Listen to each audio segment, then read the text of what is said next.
From the Evening Standard newsroom in London, I'm Mark Blunden and this is the Standard Podcast. Coming up on today's show, Glastonbury has become, in some ways, the Euros, the World Cup and Wimbledon of music combined, certainly in the UK. There's nothing in terms of its scale, there's nothing in terms of its impact. Countdown to the Glastonbury Festival, and the weather looks nice. But first, Sir Ed Davey has appealed to voters in London and the commuter belt that he wants to, as he describes it, tear down the blue wall on July the 4th. In southwest London and in all the commuter belts, the home counties from Hertfordshire to Surrey to Kent to Sussex, Liberal Democrats are the ones who can beat the Conservatives in these areas. That's the Liberal Democrat leader speaking in an exclusive interview with the Evening Standard's political editor Nicholas Cecil on the Waterloo to Wimbledon train route that's seen as a key hunting ground for Lib Dem votes in southwest London. Whether you're in London or whether you're in the home counties, I think people are disgusted that Conservative MPs have continually voted to allow the water companies to pump their filthy sewage into our rivers, into our lakes. You'll have seen him embracing stunts and fun photo opportunities in a bid to make the party more visible. Now can Sir Ed's boost in visibility translate into votes? At the same time, with less than a week to go before we go to the polls, strategists for all the parties are shifting gears to the final phase of the campaign. To discover more, we're joined by Nick Cecil now. What did Sir Ed reveal to you regarding the party's election strategy for London? The Liberal Democrats are targeting 3 seats in southwest London. That's Wimbledon, Sutton and Cheam, and Carshalton and Wallington. Now, when I interviewed Ed Davey, he gave the impression that the Lib Dems believe they may do better than expectations and may win some surprise seats in the London region. And, for example, they're certainly targeting East and Walton, Dorking and Hawley and Woking. The Liberal Democrats in the past have always seemed to got a bit overexcited about how well they do in elections or how well they will do in elections.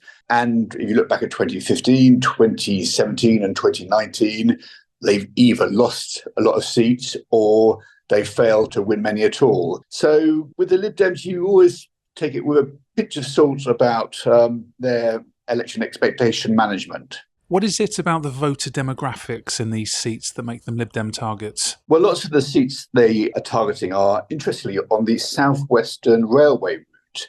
And these are often commuters, people commuting into London. So they're graduates, people with well-paid jobs in the capital. So that's part of the demographics that they target.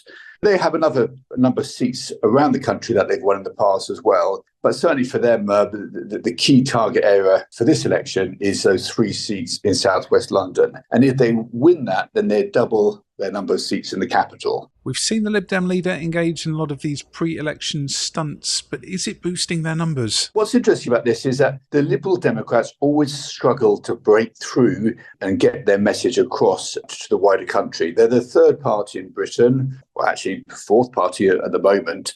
And so they don't get so much airtime, so much media coverage. So if you ask people before the election, who is Ed Davey, a large proportion of the population really wouldn't have an opinion on him. So what Ed Davey's been doing this campaign, he's been going around doing a series of stunts. He's been down a water slide. He's fallen off a paddle board on Lake Windermere. He's been interviewed in the teacups at Thorpe Park, just outside London. And there's been some polling done by Ipsos for the Evening Standard, which shows that Sir Ed's personal ratings have actually gone up. So currently, 30% of adults in Britain say they're satisfied with the Liberal Democrat leader. That's up 7 points from just 3 weeks ago. And 35% are dissatisfied, which is down 6 points. Now, that might not sound a great deal to shout about, but it's far less negative scores than for Rishi Sunak and Sir Keir Starmer. And on the Tories and Labour, do you have any polling info after the final leaders' debate? If you look at a couple of snap polls, it's broadly 50-50. One suggested Sir Keir Starmer had won, but another found it was literally 50-50. So what is crucial here is that Rishi Sunak, he needed a game changer. He needed somehow to inject some momentum into the Tory campaign. That hasn't happened. Keir Starmer, he didn't do any gas, any blunders.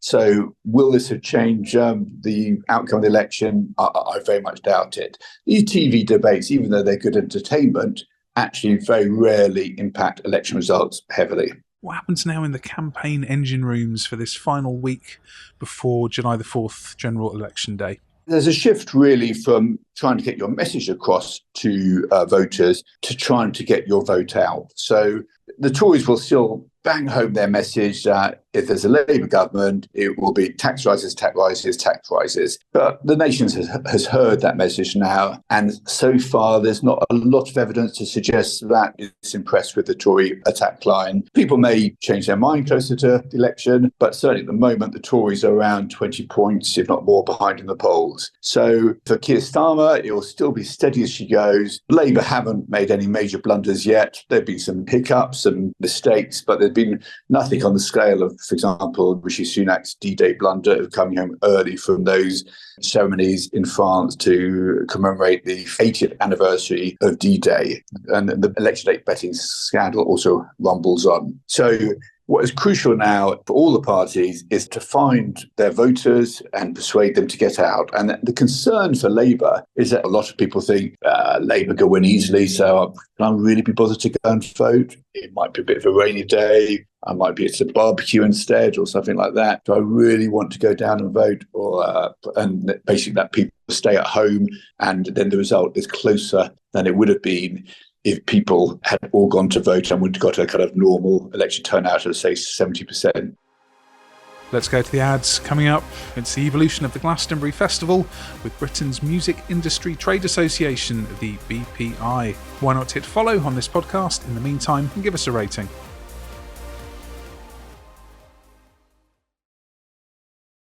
Welcome back.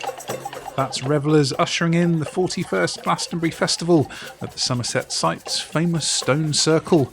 Now, as tens of thousands descend on Worthy Farm, what does its enduring popularity say about the health of the British live music scene? We're joined by Paul Williams of the BPI, which is Britain's Music Industry Trade Association. He's also the former editor of Music Week magazine, and we wanted to know his take on Glastonbury's place in the modern streaming world. I think Glastonbury has become, in some ways, the Euros, the World Cup, and Wimbledon of music combined, certainly in the UK. I mean, there's nothing in terms of its scale, there's nothing in terms of its impact. And that's not just the 200,000 odd people who are going to be at Worthy Farm over the weekend, but millions of people watching on TV, listening on the radio. So in terms of the music industry, this really, really does matter. This is the date in the calendar that gets circled more than any, because it's the one thing that could have more impact than any other in terms of the success of artists, promotion of artists, and also getting their music streamed or indeed bought. And what about the financial side? Certainly, if you look at something like the Glastonbury Festival, the tickets went on sale last November and they sold out within an hour. And that's before anyone had really any idea who the headliners were going to be. And obviously these tickets, are hundreds of pounds each. So that's quite a significant spend. And then you look at somebody like Taylor Swift and her recent UK concerts, including at Wembley Stadium, and how quickly those sold out and the huge demand. And she could have done Wembley Stadium probably 20 times over. That still wouldn't have been enough. So at that end, things are going really, really well. But you also have to look at the UK festivals market, and there were something like 40 festivals this year have been cancelled because the lower end of the scale, there's so much competition. They're facing, rising costs, just as like you and I have to face increasing costs to pay for everything. If you're a festival, there are also those costs. And a lot of those, unfortunately, are suffering to the extent they can't go on anymore because they just can't pay the bills. What's your take on how we've seen Glastonbury's offering evolve into this diverse lineup today? Glastonbury is an interesting case because, it started in 1970. I think the tickets were something like £1 each. And over the next 25 odd years, it did well, but it was to a certain market. And I think the real turning point for Glastonbury was when it first got televised. Initially that was Channel 4. Then the BBC came on board in 1997. So suddenly this festival that was being seen by thousands of people each year was suddenly, because it was on TV, being seen by millions. Now, the BBC coverage has got bigger and bigger each year. And to draw another sporting analogy, for the BBC, it's kind of on the scale of the way they cover the Olympics. I think this year they've got something like 90 hours of live coverage on TV, a similar number of hours on the radio. So they really, really go to town. And for the music industry, this is manna from heaven because there isn't that much music that's on TV anymore. So for these 3 days, this long weekend, having blanket coverage of music on TV is just amazing. And it's just the sheer scale. I think there's something like 2,000 acts, play Glastonbury each year. So it's everyone from new and up-and-coming artists that people may never have heard of before, but if it's on TV, they're discovering them for the first time. Plus also getting to see current superstars, heritage artists. And this really does impact the market because people will see an artist on TV and then they would go and stream their music. They might even go and buy an album on CD and vinyl. Could you tell us more about the resurgence of retro music formats? Well, I think what the interesting thing is that streaming is now far and away the way that most music is consumed. I mean, in the UK, it makes up something like 85 to 90% of the market. But at the same time, what we've seen in recent years has been a new interest in physical product, as we call it. So we're talking about vinyl albums, CD and cassette. And new generations of music fans are discovering music in this way. And I think probably what it is partly that streaming is brilliant because pretty much any piece of recorded music is available there. But it's kind of overwhelming as well because you're looking at, tens of millions of tracks to choose from. And that mentality that some of us of a certain age grew up in terms of building up collections of music, buying it, is now being rediscovered or discovered for the first time by younger music fans. And what we've seen is a pickup in interest in vinyl LPs, Taylor Swift and Billie Eilish and people like that, and do very, very well on that. CD sales, which continued to drop year after year, have started to stabilise. And even something like the cassette, which became a sort of a long forgotten format, although at one time was the biggest selling format in the UK, is also started to become collectible.